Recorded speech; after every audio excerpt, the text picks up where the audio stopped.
It's a talk. A call comes through to the tactical ops cell for Poland's Roll 2 hospital in exercise Sabre strike. Nine-line medevac.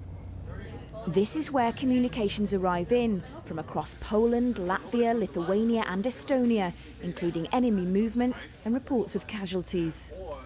Line 7. The call brings news of an attack on a patrol, leaving 5 personnel and 1 canine seriously injured. All right, we'll look after your dog. That's fine. We're going to tie the leash around your leg for now. We'll sort that out. Can you count to 10? Max may look a bit homemade, but he's an important part of this US-led scenario, as UK and Polish medics have found themselves having to learn some canine medicine. In the US Army, service dogs are to be treated as equals to human personnel. So whenever there is a dog injured in line of duty, we're to act as we do with any kind of human casualties that are brought into EMT. Another very peculiar fact is that dogs are given ranks, and handlers are usually a rank below the dog.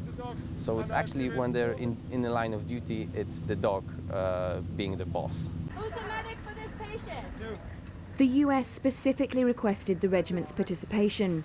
306 is a unit of specialist reservists, neurosurgeons, midwives, gynecologists. These NHS professionals have skills which simply aren't found elsewhere in the military.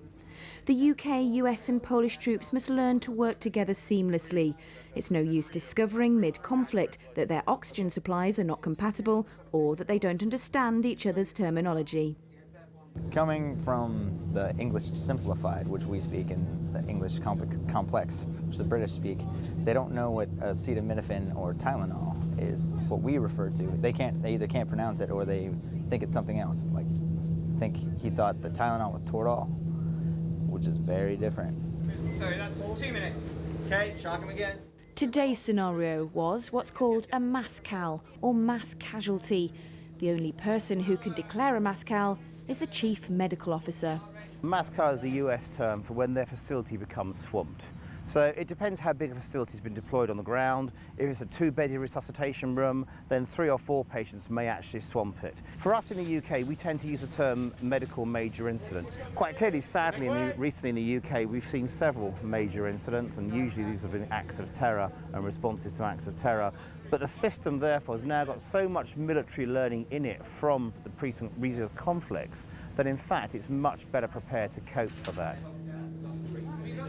When we have this experience, it gives us the chance and the confidence to lead more in hospitals. A lot of people see small things that don't need to be dramas become dramas, and then when we've been in these sorts of situations, we take on a completely different point of view. It's changed me. Yeah. I don't let things get to me the way they used to, because now I know what pressure feels like.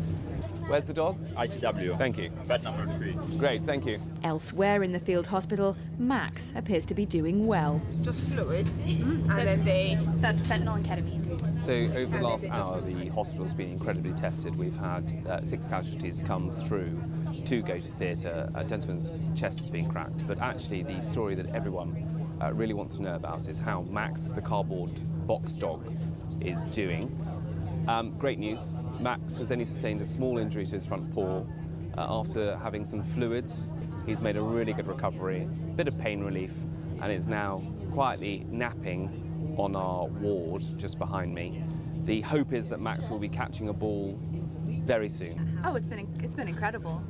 I know I've learned a lot. There's slight differences in some things. You know, I've now know paracetamol is your version of Tylenol. I've never known that before. yeah.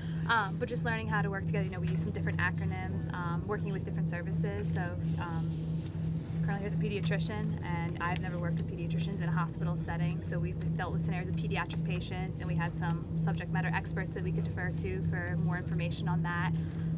And now we're doing the dog. Yes, now we're doing a dog, so it's a learning curve for all of us.